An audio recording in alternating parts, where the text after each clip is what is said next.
2 নং প্রশ্নে আমাদের বলা হচ্ছে বিভিন্ন সূত্র ব্যবহার করে প্রমাণ করো যে এত সমান কত। আমাদের মান উল্লেখ করা নাই, তো আমরা এই পুরো রাশিটার মান নির্ণয় করব। দেখব আমরা পুরোটার মান কত পাই। আমরা প্রথমে রাশিটা উঠাইয়ে নেই। z⁴ a divided by z⁴b, পুরোটার উপর পাওয়ার হচ্ছে a + b - c into z⁴b divided by z⁴c, পুরোটার উপর পাওয়ার হচ্ছে b + c - a, আবার z⁴c ডিভাইডেড বাই z⁴a, পুরোটার উপর পাওয়ার হবে c + a - b। আমরা ব্র্যাকেটের মধ্যে দেখছি ভাগের ক্ষেত্রে ভিত্তি সেম, সেক্ষেত্রে আমরা পাওয়ার বিয়োগ করব, অর্থাৎ আমরা পাবো z⁴a - b, আর পুরোটার উপর পাওয়ার হবে a + b - c। দ্বিতীয় অংশে আমরা লিখতে পারি z⁴b - c, পুরোটার উপর পাওয়ার হবে b + c - a।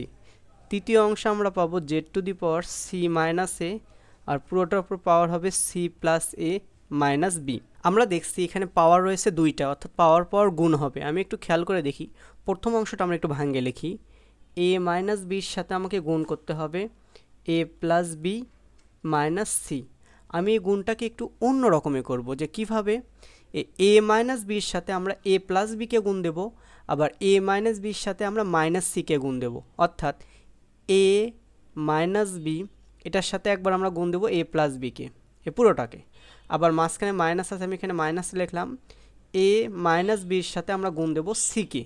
ফলে আমরা লিখতে পারি এই দুটো মিলে আমাদের একটা সূত্র হবে, আমরা লিখতে পারবো a² - b², আর এই দুটাতে যদি আমরা গুণ দিই সেক্ষেত্রে আমরা পাবো -ac + bc। তো এই সেম কাজটা আমরা পরের দুটার ক্ষেত্রেও একই কাজই করব। তো আমরা লিখতে পারি প্রথম অংশে আমরা পাবো z⁴ a² - b² - ac + bc। দ্বিতীয় অংশে আমরা লিখতে পারি z⁴, তাহলে এটাতে a - b ছিল বিধায় এখানে a² - b² হয়েছে, এখানে আছে b - c, তো আমরা এখানে কি পাবো b² - c², তো b - c সাথে -a কে গুণ হবে, তো আমরা পাবো একটা -ab একটা পাবো, আর একটা পাবো +ac। মূলত এক্ষেত্রে আমরা কাজ যেটা করলাম যে b - c এই পুরোটার সাথে b + c - a এটাকে নিলাম, তো b - c সাথে b + c একবার, তাহলে আমরা পাবো b² - c², মাঝখানে মাইনাস দিলাম, b - c সাথে a কে নিব, তো এখানে আমরা লিখতে পারি b² - c² আর -ab + ca, ওটাই আমরা লিখছি। অনুরূপভাবে তৃতীয় অংশে পাবো z⁴c² - a² -bc + ab।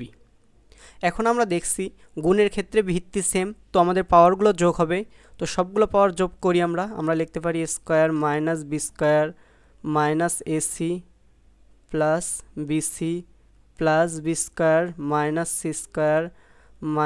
ab + ac + c² - a² - bc + ab। এখানে আমরা একটু কাটাকাটি করি, +b² - b² কাটা, -c² + c² কাটা, -a² + a² কাটা, এখানে আছে আমাদের -ac, এখানে আমাদের +ac, এটা কাটা, এখানে আমাদের +bc, এখানে আছে আমাদের -bc, এটা কাটা, এখানে আছে -ab, এখানে আছে +ab, এটাও কাটা। তো আমরা পাচ্ছি z⁴, আর z⁴ মান হচ্ছে 1। অর্থাৎ আমাদের প্রশ্নটা মূলত ছিল বিভিন্ন সূত্র ব্যবহার করে প্রমাণ করো যে এত সমান হচ্ছে 1, অর্থাৎ এটা সমান আমাদের 1 প্রমাণ করতে হবে, যেটা আমরা লাস্টে প্রমাণ করলাম। তবে এক্ষেত্রে সত্য থাকবে z এর মান 0 হওয়া যাবে না, অর্থাৎ z এর মান 0 না হলে তার উপর পাওয়ার যদি আমরা 0 দেই তার মান আমরা পাবো 1।